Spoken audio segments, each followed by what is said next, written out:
ऐसा है कि हम अब ये जानने का प्रयास कर रहे हैं संक्षेप में कि अब क्या हो रहा है हमारे देश में। एक जो ये कानून आया है या नियम बनाए गए हैं यूजीसी के, जो घोर भेदभावपूर्ण है, और मैं तो मानता हूं कि हिंदू समाज तोड़क कानून है, तोड़ने वाला है। और इसीलिए हम ये भी मानते हैं कि ये क्रिप्टो क्रिश्चियन या क्रिश्चियन इनका षड्यंत्र है, जिस कारण से ऐसा हुआ है, क्योंकि वही ऐसा चाहते रहे हैं पिछले 200 वर्षों से। तो उसी का ये एक प्रकार से परिणाम है। लेकिन सरकार तो हमारी है, सरकार तो ऐसी है जो हमारी भाषा बोलती है। सरकार ने नारा दिया था कि बटोगे तो कटोगे, एक रहोगे तो सेफ रहोगे, और ये प्रधानमंत्री के मुखारबिंद से निकला हुआ नारा है, एक रहोगे तो सेफ रहोगे। और हम याद करें 1990 के आरंभ के दशक के आरंभ के समय में तो कहा जाता था कि मंडल का जो प्रत्युत्तर है वो कमंडल है। तो कमंडल क्यों टूट रहा है, कमंडल में छिद्र क्यों हो रहा है, ये हमारे लिए बड़ा दुखद है। और एक प्रकार से हम लोग इसके लिए बेचैन हैं। हम क्या कर सकते हैं, क्या करना चाहिए, इस पर विचार कर रहे हैं। तो आज जो कुछ भी अभी तक इस विषय में हुआ है वो हम दर्शकों के समक्ष रखते हैं। उसके बाद दीदी विस्तार से इस विषय पर अपना संभाषण करेंगी। तो विष्णु शंकर जैन, जैसा कि आप जानते हैं, लब्ध प्रतिष्ठित व्यक्ति हैं, हम सब लोग जानते हैं इनको। परम आदरणीय हरिशंकर जैन जी के सुपुत्र हैं। तो उन्होंने सुप्रीम कोर्ट में एक याचिका दायर कर दी है, जिसका अभिप्राय यह है कि यह अत्यंत भेदभावपूर्ण कानून है, जिसको वापस लेना चाहिए सरकार को। और इस निमित्त उन्होंने याचिका सुप्रीम कोर्ट में दायर की है। सुप्रीम कोर्ट में उस याचिका को स्वीकार कर लिया गया है। लेकिन जैसा कि आप जानते हैं, सुप्रीम कोर्ट में ऐसा तो होता नहीं है कि आपने आज याचिका दी और कल होकर के सुनवाई हो जाए। तो जो मैंने पता किया तो मालूम हुआ कि 2 महीने बाद का समय भी मिला है, तय हुआ है। अर्थात यह है कि जनवरी महीना चल रहा है तो फरवरी बीत जाएगी, मार्च आएगा तो उसका कोई दिन होगा जब इस पर सुनवाई होगी। तो 2 महीने तक हमको इनकी याचिका पर सुप्रीम कोर्ट की ओर से प्रतीक्षारत रहना होगा। दूसरा जो बड़ा बदलाव हुआ है, परिवर्तन हुआ है, वो यह है कि एक संगठन बनाया गया है इसी काम के लिए। इसका नाम है सवर्ण समाज समन्वय समिति। तो जैसे कि हम तीनों इस मंच से बार बार बोल रहे हैं कि इस पूरे हिंदू समाज में सभी सवर्ण हैं, चारों वर्ण जो है वो सवर्णी है। लेकिन फिर भी ये जो क्रिश्चियन द्वारा फैलाया गया एक कहिए कि मिथ्या प्रचार है, जिसमें आपने एक को छोड़ दिया है, या जो दीदी कहती है 1.5 को छोड़ दिया है, और शेष को सवर्ण और 1.5 को अवर्ण कहने का जो मैं कह रहा हूं आपराधिक षड्यंत्र है। और उसमें ये जो संस्था है, ये संगठन है, वो भी उसका शिकार हो गया है। तो इस क्वालिफिकेशन के साथ हम बात करते हैं कि फिर भी इनका नाम है सवर्ण समाज समन्वय समिति, और इसको संक्षेप में इन्होंने नाम दिया है S4। इसमें राजस्थान की जो राजपूतों की करणी सेना है वो है, भारतवर्ष का कायस्थ महासभा है उसकी संस्था है, और ब्राह्मण और वैश्य जितने संगठन हैं देशव्यापी, उन सबके सम्मिलन से ये संगठन बना है। इसने एक प्रकार से आंदोलन आरंभ कर दिया है। ये लोग सड़क पे आ गए हैं, और इसके जो संभवतः प्रमुख हैं उनका नाम है स्वामी आनंद स्वरूप, और उन्होंने लंबा चौड़ा एक्स पर पोस्ट भी लिखा है, प्रधानमंत्री कार्यालय इन सबको टैग भी किया है, और उनके सबके समक्ष अपनी जो मांग है, अपनी शिकायतें हैं, अपनी जो वेदना है, उसको प्रकट किया है।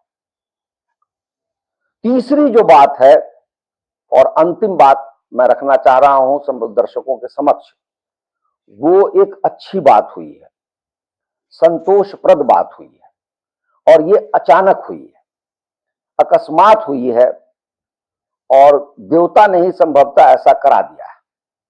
हुआ यह है कि आज से संभवतः 3 दिन पूर्व सुप्रीम कोर्ट में एक याचिका पर विचार हो रहा था कि जो एससी एसटी कानून है उसमें किस प्रकार की शिकायत पर किसी को दंड मिल सकता है, मतलब जो आरोपित हैं उस पर कब दंड लगेगा। तो सुप्रीम कोर्ट का जो निर्णय आया है, और सुप्रीम कोर्ट का निर्णय भारतवर्ष का कानून होता है, वो बहुत ही सुंदर निर्णय आया है। उसमें कहा गया है कि एससी एसटी मामलों में मात्र इसलिए कि किसी ने किसी एससी एसटी को गाली दे दी, उसको अपमानित कर दिया या झगड़ा हो गया, इस कारण से कोई भी दंड किसी को नहीं मिलेगा, आरोपित को कोई दंड नहीं मिलेगा, आरोपित को कुछ भी नहीं होगा। तो कब होगा? जब वो शिकायत इस रूप में सिद्ध होगी कि आपने जो गाली दी है वो एससी एसटी का नाम लेकर लक्षित करके गाली दी है। जैसे ऐसे ही मैंने किसी को कह दिया, गाली दे दी, किसी को भी आप दे सकते हैं, वह इस एक्ट के तहत अपराध नहीं माना जाएगा। उसी प्रकार से जो अपमान है, झगड़ा है, ये भी अपराध नहीं माना जाएगा। और दूसरी और अच्छी बात क्या हुई है, सुप्रीम कोर्ट ने कहा है कि इस प्रकार का जो भी कृत्य है वो सार्वजनिक रूप से हुआ हो तभी संज्ञेय अपराध है। इसका अर्थ क्या हुआ कि बंद कमरे में मैंने किसी से कुछ कहा तो इसको नहीं माना जाएगा अपराध, और इसको सुप्रीम कोर्ट ने सायास किया है, क्योंकि अन्यथा तो ये जंगल राज हो जाएगा। कोई भी कह देगा कि इसने मुझे गाली दी है, नहीं, उससे अपराध सिद्ध नहीं होता है।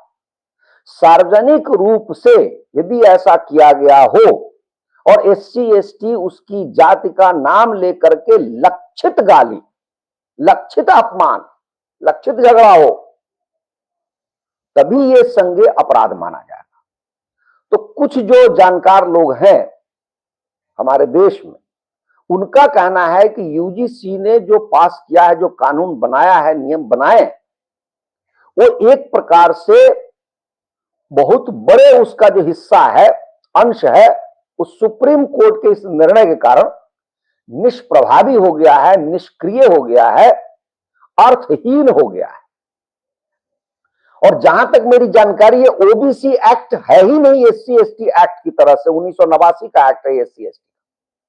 तो चूंकि एससी एसटी की तरह ओबीसी का एक्ट ही नहीं है, इसलिए ओबीसी वाला जो मामला वो भी नलिफाई हो जाता है। तो बहुत लोगों का ऐसा मानना है कि अब जो ये एक सुरसा के मुंह की तरह बड़ा विकराल रूप लिए हुए समस्या दिख रही थी, वो उतनी बड़ी समस्या नहीं है, ये लोगों का मानना है, क्योंकि सुप्रीम कोर्ट का निर्णय है।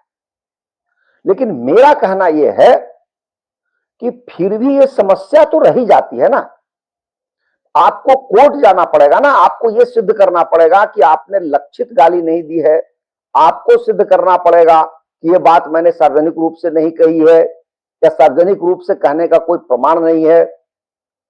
तो एक दायित्व तो आ गया आपके कंधों पर।